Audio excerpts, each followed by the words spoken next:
Good morning or good afternoon or good evening. Third grade, it's Wednesday work and we are in our reading packet. I am looking at side 133. This big fancy word you see here at the top is cumulative. That means an overall review of some different things that we've done earlier this year, not necessarily from this week. So we simply have a word bank. You know what to do. You need to figure out where these words go, but let's just spend a sec, make sure we can read them. AU in the middle, making the word cause. Officer, pause, like dogs have paws. Walkie-talkies. Foggy. Fault, like it's not my fault. Squawked, already. And flossing. So please use those words. If you are able to write them in cursive, that would be awesome. Oops. Officer. Pause. So you could have someone model the rest of these. I won't model every single one, but we don't want to forget that we are practicing some cursive. So give that a try. Here I go writing them anyway. Anyway, so finish this one up on your own. Now, I want to do the next two sides with you. And so pause if you need to, if I'm going too quickly. I'm going to read this little passage and then we're going to look for some details. Remember, we've talked about main idea and details and how it's kind of like building a table that stands up. The main idea might be the tabletop, and then the legs of the table are the details that support it. So, young George Nissen was at the circus when he got a great idea. George was a gymnast and had come to see the trapeze artists. At the end of the act, the acrobats dropped into a safety net that sent them bouncing high into the air. Nissen thought the net would be great for practicing gymnastics. It looked like fun, too. George was not just a daydreamer. At age 16, he put together a rectangular frame made of steel from a junkyard. Then he stretched a piece of canvas cloth over it. He fastened the cloth with strips cut from old rubber inner tubes. He took his invention to a camp where he worked as a counselor. The kids loved bouncing on it. George saw an opportunity and grabbed it. He and some friends took the bouncing rig on the road. They performed at schools all over the country. People saw how much fun they were having and wanted to buy their own bouncing rig.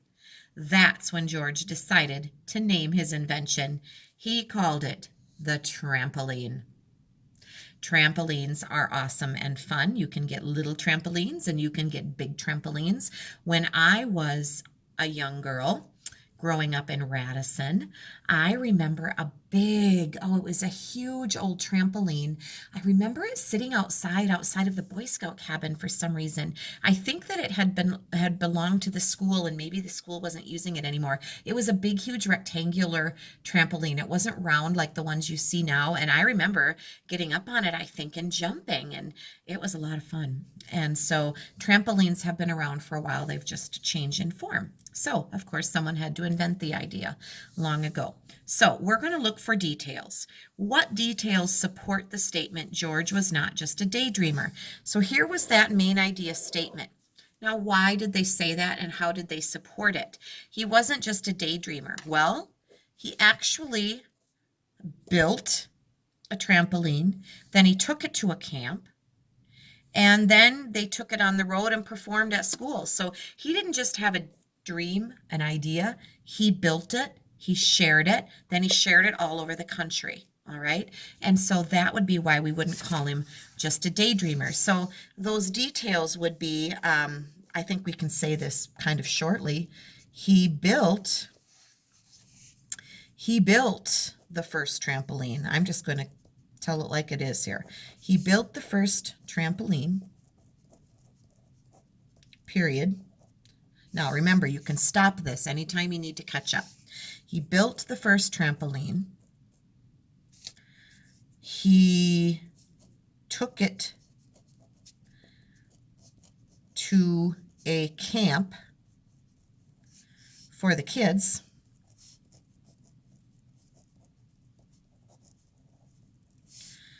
and then he took it all over the country. I probably shouldn't be so redundant. Remember that word from yesterday? And start every sentence with he today, but I'm going to go with it because we're kind of quickly getting some details down. He took the trampoline to schools all over. I'm going to keep it short. But what I'm trying to show you here is that I'm supporting the idea that he wasn't just a dreamer with 3 basic details sharing what he did with that trampoline. All right.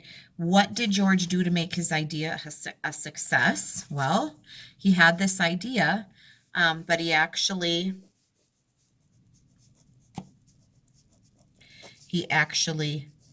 made or created his idea and shared it with others.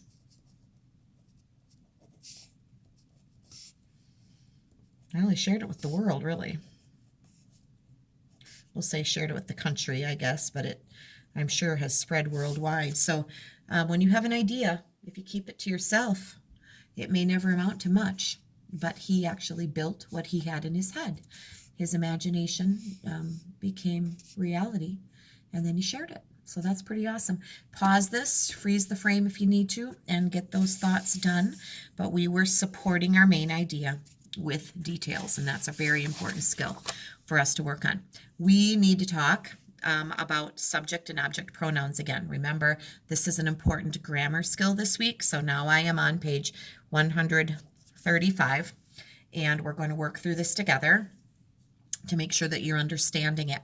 They are underlining for us the names of people and things, and we need to replace them with appropriate pronouns that would make sense there. So remember, pronouns are words like him, her, he, she, we, I, they. Those are pronouns. It. All right. So here we have number 1. Raul and Kevin think about inventing. We have 2 people here. They're both men. Doesn't really matter, or boys. Because we have 2 of them, we wouldn't call them it. We would say, were you thinking it? They think about inventing. I am not going to write the whole sentence. Again, you are more than welcome to do that. And you're welcome to do it in cursive. I'll do the rest of the page in cursive for you. All right, so they think about inventing. Pauline helped to type their ideas. Now, Pauline is a girl's name. So I would say, we're going to say she helped to type their ideas. Would make sense there. Then everyone said, all of us are done with this invention. Would it be then everyone said they are done? If it's all of us, we're talking about ourselves. Then everyone said us are done. That doesn't make sense. Then everyone said, how about this? We. Then everyone said we are done with this invention. That makes sense. Sometimes your ear needs to hear it out loud to know what is going to make sense there in that sentence, but we fits there. Ms. Jones said, Ms. Jones thought you did well. Ms. Jones is talking about herself, and we don't normally do that in a sentence. If we're talking about ourselves, we might say I or we, but you don't say your name. Okay, so Ms. Jones said, I thought you did well. That would be the appropriate way to say that. I wouldn't say Mrs. Adams said, Mrs. Adams is a strict teacher. I would say Mrs. Adams said, I am a strict teacher, or whatever I would want to say about myself. So we refer to ourselves as I. We don't say our own name usually.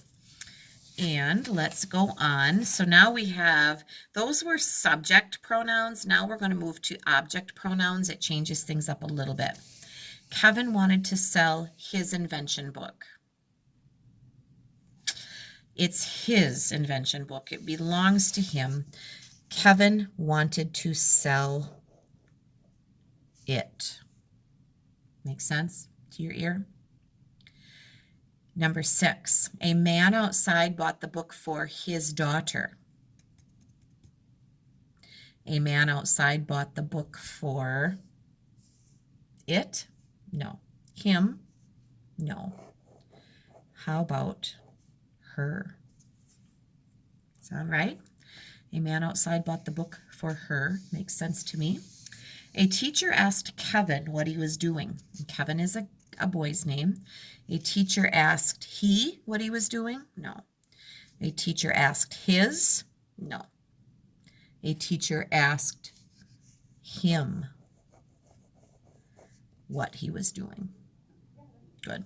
And then number 8, then Kim said, show Kim the book. Kim is probably a girl, although I have known, I know of a man whose name is Kim, but all of the Kims that I know personally are female. Then Kim said, show I the book? No. Then Kim said, show me the book. Makes more sense there. All right. I was thinking of an example. I don't know if there'll be another one. Let me just look ahead this week. I was thinking of something we should talk about. Yeah, it's not going to come up. Just a little bit. This video is almost done. If you have a sentence like, oh gosh, please bring some cookies for Bob and I, or please bring some cookies for Bob and me. The question would be, what would be correct at the end of a sentence? Please bring, I'll just write, bring cookies. Bring cookies for Bob and I. Bring cookies for Bob and me. Which one is correct? If it's at the end of the sentence and it's the object, here's the test that I give to my ears if I can't remember what to do. I take the other person out of it. Would you say bring cookies for I? Or would you say bring cookies for me? Now, when I say that, your ear most likely can hear that it should say bring cookies for me. So the correct way to write that would be bring cookies for Bob and me, not bring cookies for Bob and I, when it is at the end of the sentence. Now, if I was talking about Bob and myself at the beginning, like Bob and I brought you cookies, I brought you cookies, Bob and I brought you cookies, I would be correct at the beginning if it was the subject. We're going to have to talk about that a little more, I think. But anyway, finish this up, and then I would like you to do the spelling side, 136 as your spelling practice today. You are simply reading these titles and finding the basic word that belongs there. You do not need to do the bottom. So if you're listening to my video, you were just told you're off the hook there. If you didn't listen to my video, I guess you might end up doing that. But just do the top of that for today, and that will end our reading and spelling work. Thanks.